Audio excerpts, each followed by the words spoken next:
What? All candles and oils are kosher for use as Shabbat candles, even if they contain non-kosher ingredients. The candles should be large enough to burn until nightfall. Ideally, one should burn until after the Friday night meal is concluded. The mitzvah of Shabbat candles actually extends to all the other rooms as well, other than the sleeping areas. But the electric lighting is sufficient for all the rooms: kitchen, living room, hallway, bathroom, and etc. Other than the room where the Shabbat meal is held, which should be illuminated by candles, in addition to any electric light which one wishes to leave on.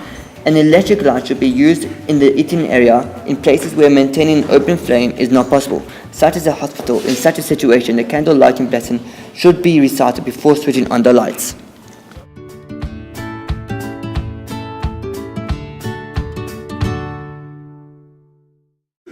Who? The mitzvah to light Shabbat and holiday candles applies to woman and man equally. Yet our sages institute that woman of the home should light the candles of the entire household. If she is not home that weekend, or if a man lives alone, the man should kindle the candle. If there is an unmarried daughter at home, then the father should light 2 candles, and the daughter should light her customary one. If there is a married woman in the home, she can light the candles. The man need not to do so.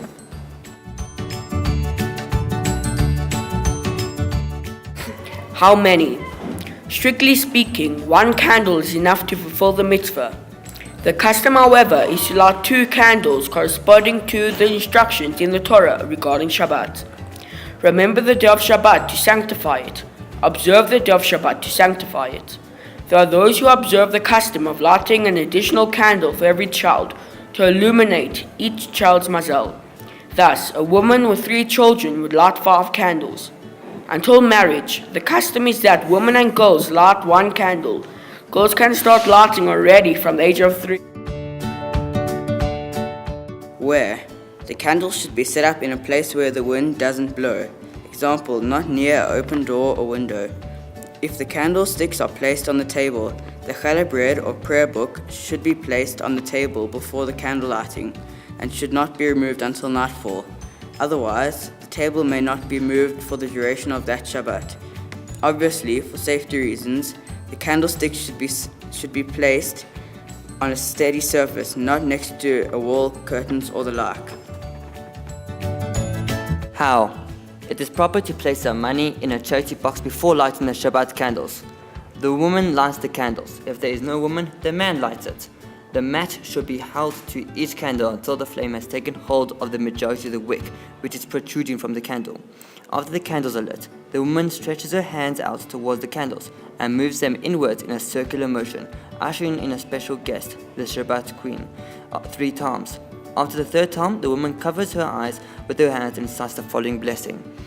Baruch atah Adonai, Eloheinu melech haolam, asher kitzanu b'mitzvotav v'tzivanu la'adnik ner shel Shabbat kodesh. The moments immediately after reciting the blessing, while the woman's eyes are still covered, are an extremely auspicious time for her to offer a prayer for anything her heart desires.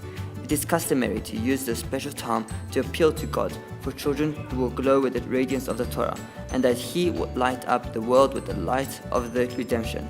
After reciting the blessing and answering her silent prayer, the woman uncovers her eyes and traditionally says Good Shabbat or Shabbat Shalom to all who are present. Zohar emphasizes the importance of lighting the candles with joy and positive feeling. Wow! Our sages give several reasons for the lighting of Shabbat and holiday candles. The 2 primary reasons are: 1. In order that there should be light and one should not trip or stumble, which will take away from the peace in the home. 2. To enjoy the meal of Shabbat illuminated by the candles. This is a part of Oneg Shabbat, pleasure of Shabbat. Laws to remember: as soon as all the candles are lit, Shabbat begins for the woman who has kindled them. Therefore, she may not extinguish the match. Instead, she should drop it somewhere safe and allow for it to go out itself. Some drop the match on a metal tray upon which the candles are standing, while others set out a small ceramic bowl for this purpose. She may not remove the matchbox and charity box from the table after she lights the candles. She may ask her husband or anyone else who has not yet accepted the Shabbat to remove the box. Or she should ensure before she lights the candles that the box is somewhere where it can remain for the entire Shabbat. If one forgot to say the blessing, one may still say the blessing as long as the candles are still lit. The one who lit the candles may not eat or drink after candle lighting until the Shabbat meal. The candles, candlesticks, the tray upon which they sit, and the charity box used before the lighting may not be removed or handled until after Shabbat, nightfall of Saturday night. Great honor is accorded to the candles, and one is expected to behave respectfully and modestly in their presence. For this reason, it would be improper to, for example, change a diaper in the room where candles are.